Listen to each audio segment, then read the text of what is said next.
जब एक अकेली औरत मुस्कुराती है तो पूरे मोहल्ले की गैरत क्यों जाग उठती है?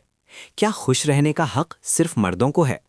आज के एपिसोड ने समाज के उस बदसूरत चेहरे से नकाब उठा दिया है जहां एक औरत का देर से घर आना गुनाह है मगर मर्दों की ठगी और फ्रॉड कारोबार है। आज हम बात करेंगे उस घुटन की जो फिरासत भाई जैसे लोग पैदा करते हैं।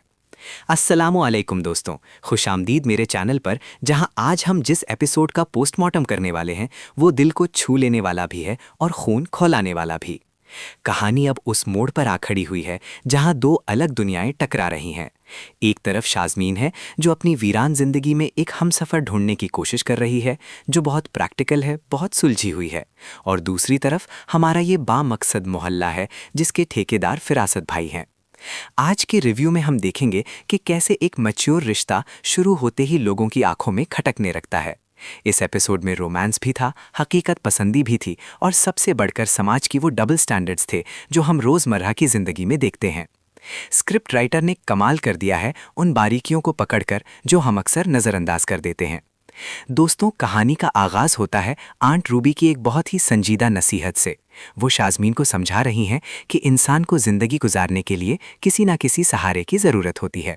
शाज़मीन, जो कि अब थक चुकी है अपनी अकेली जंग लड़ते लड़ते, वो फाइनली तारिक से मिलने का फैसला करती है।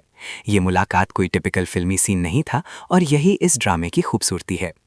तारिक और शाज़मीन की कॉन्वर्सेशन सुनने लायक थी। तारिक ने साफ लफ्ज़ों में कहा कि उसे इस उम्र में कोई आइडियल फैंटेसी नहीं चाहिए, बल्कि एक मैच्योर साथी चाहिए जो ज़िंदगी के अप्स एंड डाउन्स को समझ सके। शाज़मीन का वो सवाल वाई मी और तारिक का वो जवाब कि beauty is a plus point but maturity is की, ये डायलॉग्स दिखाते हैं कि सेकेंड मैरिज में लोग किस तरह सोचते हैं। शाज़मीन हाँ कर देती है और दोनों की केमिस्ट्री में एक ठहराव नजर आता है, खास तौर पर जब वो दोनों मिलकर वेडिंग ड्रेस सिलेक्ट करते हैं और फ्यूचर डिस्कस करते हैं। लेकिन पिक्चर का दूसरा रुख बहुत भयानक है। मोहल्ले में फिरासत भाई, जो अपने नाम के बिल्कुल उलट हैं, वो शाज़मीन के खिलाफ जहर उगल रहे हैं। जब शाज़मीन तारिक की गाड़ी में आती है तो फिरासत भाई फिदा और हाजी साहब को इकट्ठा करके अदालत लगा लेते हैं। वो कहते हैं सांप ही मर जाए और लाठी भी ना टूटे, यानी वो चाहते हैं कि शाज़मीन का जीना हराम कर दिया जाए ताकि वो खुद ही घर छोड़ दे। इसके साथ साथ फिरासत भाई का असली चेहरा फिदा के साथ प्लॉट की डीलिंग में भी नजर आता है। वो बेचारे फिदा को एक मुतनाज़ा प्लॉट चिपका रहे हैं, ये कहकर के बाद में सब सेट हो जाएगा। और हद तो तब हो गई जब वो शाजिया की अम्मी यानी गुलमीना से भी उनके बेटे के भेजे हुए पैसे ले लेते हैं, ये कहकर के वो उन्हें संभाल लेंगे। ये शख्स हर तरफ से फ्रॉड कर रहा है, माली तौर पर भी और इखलाकी तौर पर भी। आज के एपिसोड में 3 सीन्स ऐसे थे जिन्होंने मुझे हिला कर रख दिया। सबसे पहला सीन वो था जब बारिश हो रही थी और लाइट गई हुई थी। फिरासत भाई खड़े हैं और शाज़मीन को गाड़ी में आता देखकर कहते हैं कि ये गंदा पानी तो साफ हो जाएगा, लेकिन इस औरत का क्या। ये सीन इतना पावरफुल था क्योंकि ये दिखा रहा था कि बाहर का कीचड़ तो शायद धुल जाए, मगर फिरासत के जहन का कीचड़ कभी साफ नहीं हो सकता। डायरेक्टर ने बारिश और डार्कनेस को यूज करके माहौल की घुटन को बहुत अच्छे से दिखाया। दूसरा की सीन, और ये मेरा फेवरेट है, वो था जब फिदा अपनी बीवी सनम के सामने शाज़मीन की बुराई करने की कोशिश करता है। सनम का जवाब दिल जीत लेने वाला था। उसने कहा, घड़ी की सुइयां हमारे मुआशरे में किरदार का फैसला करती है। ये लाइन गोल्डन वर्ड्स में लिखने वाली है। सनम ने फिदा को आईना दिखाया कि जब मर्द रात को देर से आए तो कोई सवाल नहीं, मगर औरत आए तो किरदार कुशी शुरू। सनम की ये दलील कि अगर तुम अपनी बीवी पर भरोसा करते हो तो दूसरों की बेटियों पर उंगली उठाना बंद करो, ये सीन पूरे एपिसोड की जान था। तीसरा सीन शाज़मीन और तारिक की स्वीट मीट यानी हलवा खाने वाली कॉन्वर्सेशन थी।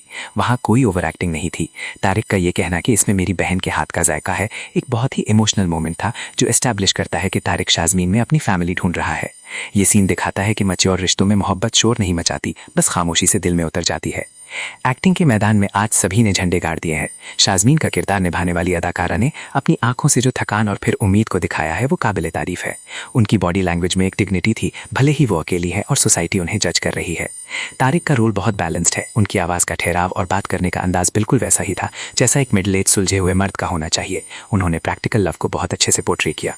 मगर आज का villain of the match award जाता है फिरासत भाई को। उनकी अदाकारी इतनी नेचुरल है कि देखने वाले को उनसे शदीद नफरत हो जाती है।